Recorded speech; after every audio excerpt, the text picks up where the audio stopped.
So hello dear student, কেমন আছো? I hope প্রত্যেকে শুধু ভালো না, ভীষণ ভালো আছো। স্ক্রিনের ওপর একটা প্রশ্ন দেখা যাচ্ছে, তাই না?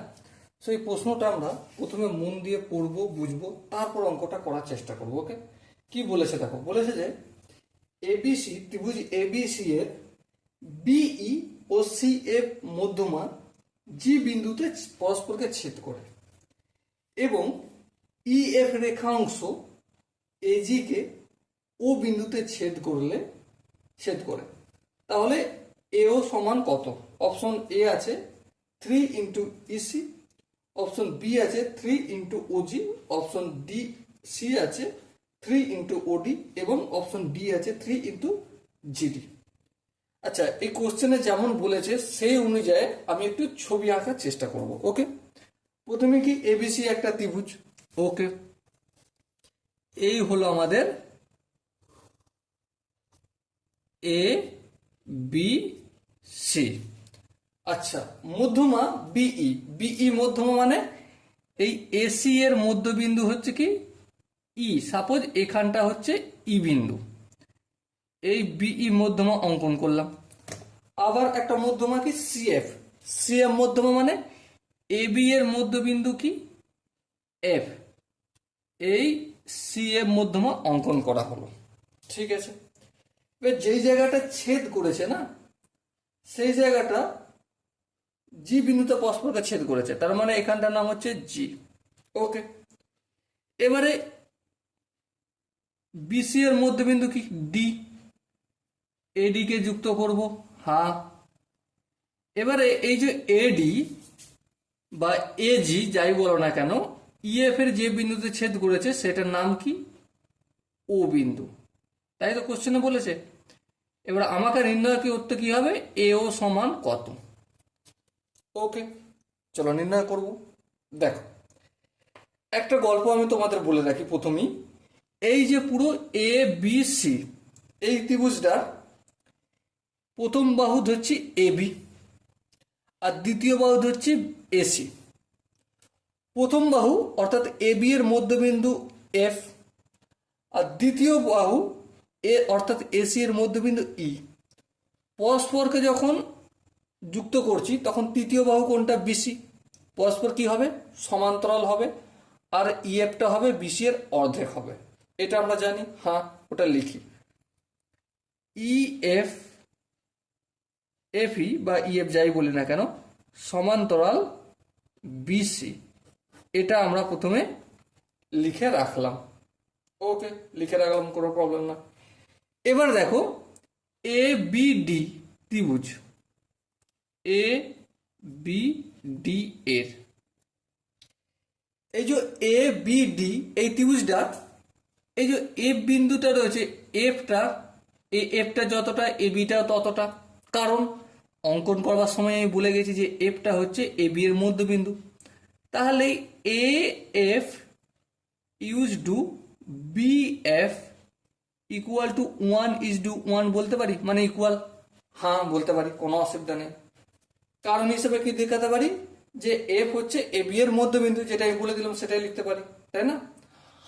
আবার আবার কি, আবার দেখো এই যে এফ ও এই বাহুটা আর এই বিডি বাহুটা পরস্পর সমান্তরাল।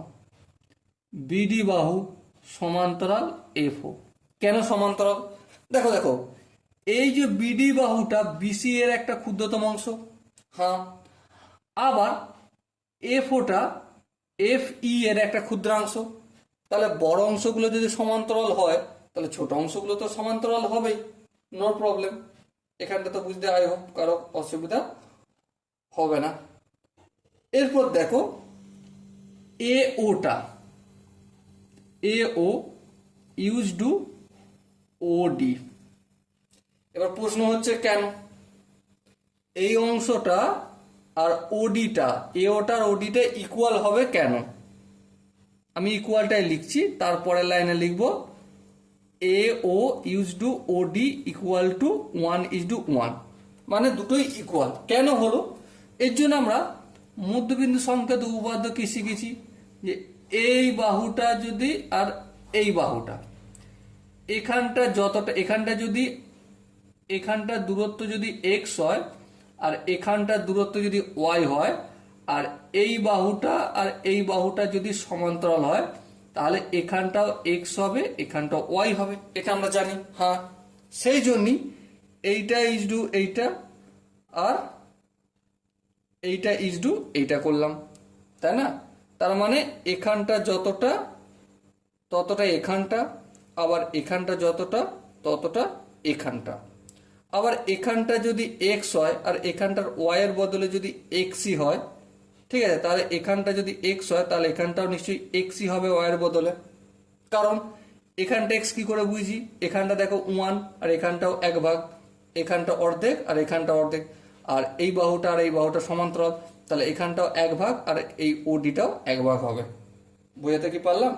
আই হোপ তোমরা বুঝতে পেরেছো। এখনো যদি না বুঝতে পারো তো ডেফিনেটলি ভেদক ও মধ্যবিন্দু সংক্রান্ত উপপাদ্যের যে ইন্ট্রোডাকশন পার্ট আছে ওটা ভালো করে একটু বুঝে নিই। ওকে, চলো নেক্সট চর্চায় যাচ্ছি আমরা। তাহলে অর্থাৎ এখান থেকে আর একটা জিনিস আমরা প্রমাণ করলাম, অর্থাৎ কি? অর্থাৎ এ ও ইকুয়াল টু হাফ অফ এডি। হ্যাঁ ঠিক, এই যে এ ওটা এডি এর অর্ধেক। হ্যাঁ ঠিক, এটা তো প্রমাণ হলো। বেশ, এবার দেখো এই যে জিটা, জি হলো কি আমাদের দুটি মধ্যমার ছেদ বিন্দু। জি হচ্ছে বি ই ও সি এফ এর ছেদ বিন্দু। হ্যাঁ, অর্থাৎ অর্থাৎ কি? জি হলো ভর কেন্দ্র, জি হলো ভর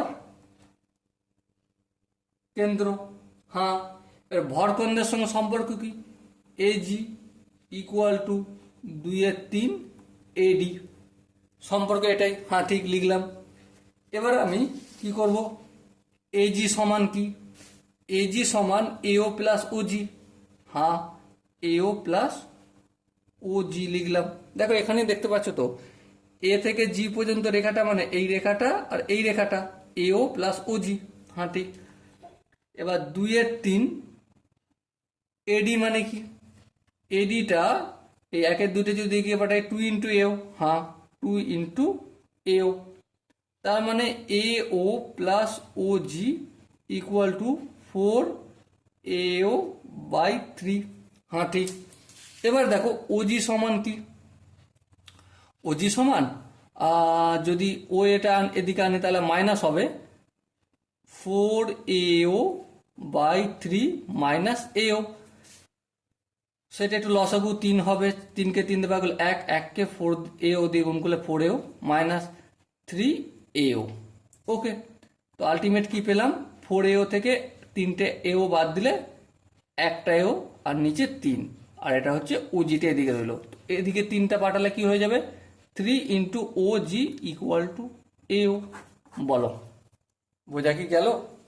সো ডিয়ার স্টুডেন্ট, এখানে যে অপশনগুলো রয়েছে তার মধ্যে কোন অপশনটা ঠিক হবে?